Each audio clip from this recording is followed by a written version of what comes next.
వ్యతిరేక పోరాట సంఘం జిల్లా ఉపాధ్యక్షుడిని. మాల వెంకట అప్పలరాజు 3 కోట్ల రూపాయలు 30 మంది మహిళల్ని మోసం చేసి పరారైపోయిన విషయం విశాఖ ప్రజలందరికీ తెలుసు. దాదాపు 6 మాసాలు గడిచింది. ఇంతవరకు కూడా కేసు అయితే పెట్టారు. త్రీ టౌన్ పోలీసు వారు కేసు పెట్టారు, కానీ ఇప్పటి వరకు కూడా ఆయన తప్పించుకుని తిరుగుతున్నాడు. అంటే అరెస్ట్ చేయడానికి ఆయన ఏదో స్టేటస్ కో తెచ్చుకున్నారని చెప్తున్నారు. మరి దాన్ని వెకేట్ చేయవలసిన బాధ్యత కూడా పోలీసుంది. ఈ నెల 16వ తేదీన హైకోర్టులో యాంటిసిపేటరీ బెయిల్ కోసం ఆయన అప్పీల్ చేసుకున్నారు. ఆ బెయిల్ రాకుండా 3 టౌన్ పోలీసు వాడు ఖచ్చితంగా దాని మీద కట్టుదిట్టమైన చర్య తీసుకోవాలి. బెయిల్ తీసుకొని దోషులు ఏం చేస్తారు, మొత్తం సాక్ష్యాధారాలన్నింటినీ కూడా తారుమారు చేయడానికి ప్రయత్నం చేస్తారు. ఇప్పుడు ఈ సొమ్ముతో కొనుక్కున్న ఆస్తులన్నీ అమ్మేయడానికి ప్రయత్నం చేస్తారు.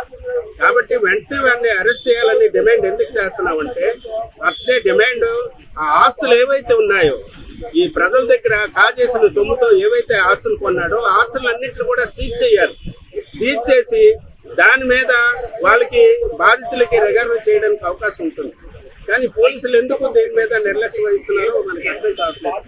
తిరిగి పోలీసులు బాధితుల్ని దోషులుగా చూస్తున్నారు.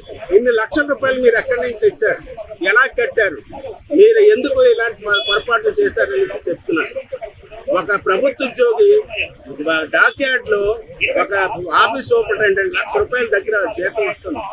అలాగే ఇటువంటి బిల్డింగ్ చూపెట్టి, ఇటువంటి ఫ్లాట్ చూపెట్టి మీకు ఇలాంటి ఇల్లు కట్టించి ఇస్తామంటే ఈ రోజు ఇల్లు కోసం ప్రజలు పడుతున్న తాపత్రయం ఇల్లు వస్తుందనే ఆశతోనే పాపం ఒకరు తెలియకుండా ఒకరు 30 మంది మహిళలు లక్షలాది రూపాయలు డబ్బులు కట్టేసి మోసపోయారు. ఆ మోసగాడిని శిక్షించడం పోయి వాళ్ళని బెయిల్ రాకుండా వెంటనే అరెస్ట్ చేయాలని, అలాగే హైకోర్టులో ఏదైతే ఆయన పిటిషన్ పెట్టుకున్నాడో యాంటిసిపేటరీ బెయిల్ కోసం ఏదైతే పిటిషన్ పెట్టుకున్నారో దాన్ని జరగకుండా పోలీసులు చర్య తీసుకోవాలి. అలాగే వెంటనే అరెస్ట్ చేసి విశాఖపట్నం తీసుకురావాలి అప్పలరాజుని.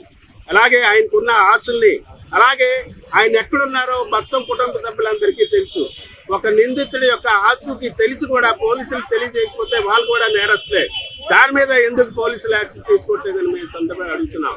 అలాగే అప్పలరాజు వాళ్ళ తమ్ముడు ఒక దళిత మహిళను అవమానించారు, కులం పేరుతో తిట్టారు, ఇంకో మహిళతో సావాసం చేసి అప్పలరాజు పరారైపోయాడు.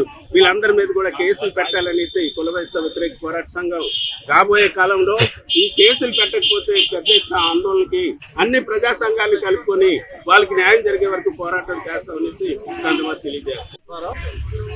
ఈరోజు గాంధీ భవన్ గారి నిరసన అనేది తెలుపుతున్నాం.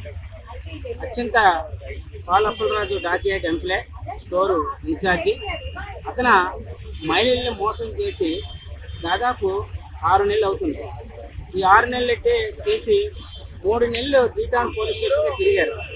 సిపి గారు చెప్పారు ఏమని అరెస్ట్ చేసి జైలు పంపించండి అని చెప్పారు. సిపి గారు రాస్తే అప్పుడు రమణయ్య అని సిఏ గారు ఉంటే దానికి ఎట్టి పరిస్థితుల్లో కూడా అతన్ని అరెస్ట్ చేయకుండా రోజు పోలీస్ స్టేషన్ కూడా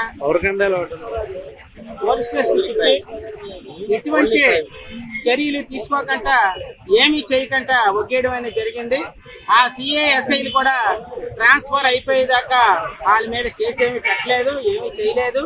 దీనికి సపోర్టుగా ఎలగపూడి పిఏ ఎవరైతే శివ ఉన్నాడో పూర్తిగా సపోర్ట్ చేసేవాడికి వాళ్ళ అప్పలరాజు వెనకతల రాజకీయంగా ఒత్తిడి అనేది ఉంది కాబట్టి వాడికి కేసు పెట్టకంటే ఈ రోజుకి దాకా నాటకం ఆడారనేది తెలుస్తుంది. ఇప్పటికీ కూడా ఎస్సీ మహిళ ఉంటే ఆవిడ మీద కూడా వాళ్ళ తమ్ముడి మీద వాళ్ళ మీద కేసు పెట్టమంటే ఇప్పుడు దాకా కూడా కేసు పెట్టకుండా నీకు సర్టిఫికేట్ లేదు, నువ్వు సర్టిఫికేట్ తీసుకో అప్పుడు కేసు పెడతామని చెప్తున్నారు. ఎవరైనా 24 గంటల్లో కేసు పెట్టిన 2 టౌన్ పోలీస్ స్టేషన్లోనే తిరుమలరావు ఆధ్వర్యంలోనే ఎస్సీ అడ్రస్ కేసు పెట్టారు ఒక అతని మీద. అతను తిట్టలేదు, ఏమీ చేయలేదు. 24 గంటలు నమోదు చేశారు. ఎలా నమోదు చేశారు? అసలు తిట్టాడు అని అందరూ సాక్ష్యం చెప్పినా సరే ఈ రోజుకి రమణమ్మకి న్యాయం జరగలేదు, బాధ్యులకి న్యాయం జరగలేదు. ఎట్టి పరిస్థితుల్లో కూడా అనితా గారి దగ్గరికి వెళ్ళాం. అనితా గారు కూడా కేసు పెడతారమ్మా, మీకు న్యాయం జరుగుతుంది అని చెప్పారు. అనితా గారు కూడా న్యాయం చేయలేదనేది ఈ రోజుకి తెలుస్తున్నాం. ఒక మహిళ ఉండి ఆంధ్రప్రదేశ్లో హోమ్ మినిస్టర్గా ఉంటే ఆవిడ అందరూ ఏం కోరుకుంటారు? మా మహిళ మాకు న్యాయం చేస్తుంది, మాకు ఆప్తులు ఆదుకుంటుందని అందరూ కోరుకుంటారు. ఆ అనిత గారు కూడా ఈరోజు న్యాయం చేయలేని పరిస్థితిలో ఉన్నారు. అందుకనే అది న్యాయం జరిగేటట్టు 16వ తారీఖున అతనికి యాంటీ బెయిల్ నమోదు బెయిల్ రావడానికి ప్రయత్నం చేస్తున్నారు. 3 టౌన్ పోలీసులు చిత్తశుద్ధితోని ఆ బెయిల్ రద్దు చేసేటట్టు చూడాలని పోలీస్ కమిషనర్ గారు కూడా దాని మీద శ్రద్ధ పెడితే బెయిల్ రాకుండా ఉంటుంది. ఖచ్చితంగా దాన్ని అరెస్ట్ చేసి తీసుకురావాలని కోరుకుంటున్నాం. చాలా మందిని ఎక్కడెక్కడ ఉన్నాను అమెరికాలో ఉన్న వాళ్ళని తీసుకొస్తున్నారు. ఈ పాల అప్పలరాజు ఎక్కడ ఉన్నారో పోలీసులు తెలియదంటే చాలా సిగ్గుచేటు, చాలా దుర్మార్గం ఇది. అందుకనే పాల అప్పలరాజుని పోలీసులు పట్టుకొని అరెస్ట్ చేసి వీళ్ళకి న్యాయం చేయాలని, బాధ్యులకు న్యాయం చేయాలనేది కోరుకుంటున్నాం. ఇండియా పాకిస్తాన్ తాజా అప్డేట్స్ కోసం డౌన్లోడ్ చేసుకోండి RTV లైవ్ యాప్.